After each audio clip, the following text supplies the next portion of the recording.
Hello বন্ধুরা, কেমন আছেন সবাই? আশা করি সকলে ভালো আছেন। আমি মহসিন, গ্রাফিক্স ডিজাইন বিডি টিউটোরিয়ালে আপনাকে জানাই স্বাগতম। আজকে আমি আপনাদেরকে দেখাবো কিভাবে অ্যাডোব ইলাস্ট্রেটরের সাহায্যে প্রাণ কোম্পানির লোগো ডিজাইন করা যায়। তো বন্ধুরা, আপনি যদি আমার চ্যানেলে নতুন হয়ে থাকেন তাহলে চ্যানেল সাবস্ক্রাইব করে রাখবেন এবং পাশে থাকা বেল আইকনে ক্লিক করে রাখবেন যাতে আপনি আমার নতুন নতুন টিউটোরিয়াল পেয়ে যান সবার আগে। তো বন্ধুরা, যাওয়া যাক মূল টিউটোরিয়ালে। স্টক সাইজ থেকে স্ট্রোক সাইজ 1 দিলাম এবং ফিল কালার থেকে এর ফিল কালার নান করে দিলাম। টুলবার অপশন থেকে রেক্টেঙ্গুলার গ্রিড টুল সিলেক্ট করে মাউসের বাম বাটন ক্লিক করলে রেক্টেঙ্গুলার গ্রিড টুল অপশনস পাওয়া যাবে। এখানে হরিজন্টাল ডিভাইডার্স নাম্বার 20 এবং ভার্টিক্যাল ডিভাইডার্স নাম্বার 20 টাইপ করে ওকেতে ক্লিক করলাম। অবজেক্টের কর্নার বাইরের দিকে ড্রাগ করে Shift+Alt বাটন হোল্ড রেখে এর সাইজ বড় করলাম। এবার অবজেক্ট মেনু থেকে লক এরপর সিলেকশনে ক্লিক করে অবজেক্ট লক করে দিলাম। স্টক কালার অপশন থেকে এর কালার চেঞ্জ করে দিলাম।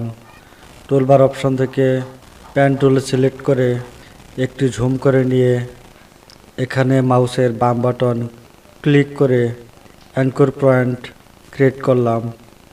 এরপর 1 2 3 এখানে ক্লিক করলাম। এরপর 1 2 3 4 5 নিচের দিকে 1 2 3 4 এখানে ক্লিক করলাম। সর্বশেষ এখান থেকে 1 2 3 4 5 6 এবং নিচের দিকে 1 2 3 4 5 6 এখানে ক্লিক করে কিবোর্ড থেকে ইন্টার বাটন প্রেস করে ক্লোজ করে দিলাম।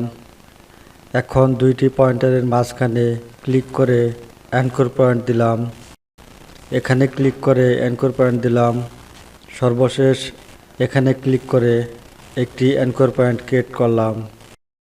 এখান থেকে অ্যাঙ্কর পয়েন্ট টুল সিলেক্ট করে অ্যাঙ্কর পয়েন্ট ধরে পাথটি এরকম করে দিলাম। এখানে ক্লিক করে পাথটি মডিফাই করলাম।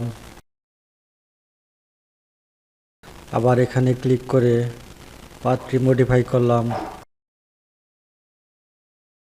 টুলবার অপশন থেকে ডাইরেক্ট সিলেকশন টুল নিয়ে এই অ্যাঙ্কর পয়েন্টটি মুভ করে উপরে নিয়ে আসলাম এবং এর হ্যান্ডেল ধরে পাথটি আবার মডিফাই করলাম।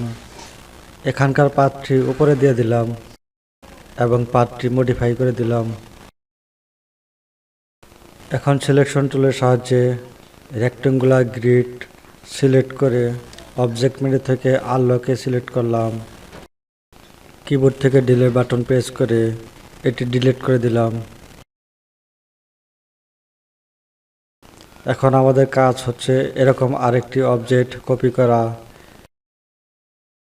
এর জন্য অবজেক্টের উপর মাউসে রাইট বাটন সিঙ্গেল ক্লিক করে ট্রান্সফর্ম এরপর রিফ্লেক্টে ক্লিক করলাম।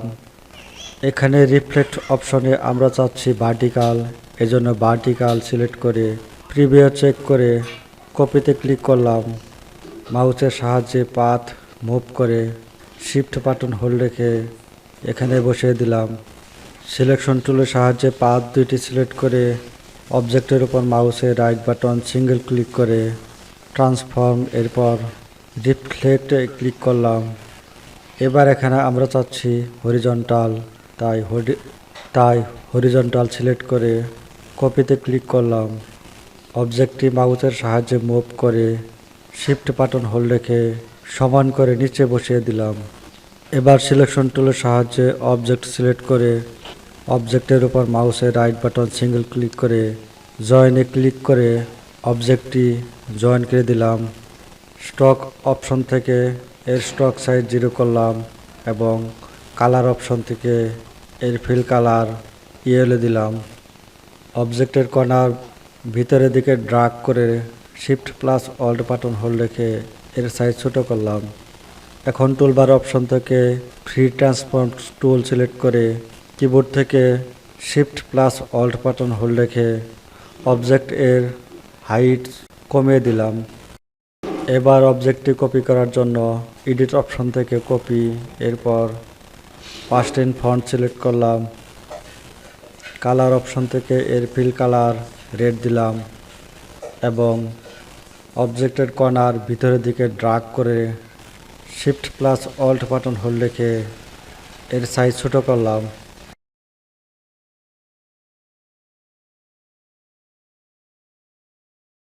ফ্রি ট্রান্সফর্ম টুল নিয়ে shift plus alt button hold রেখে এখান থেকে বাহিরের দিকে ড্রাগ করে এর উইথ সাইজ বড় করলাম।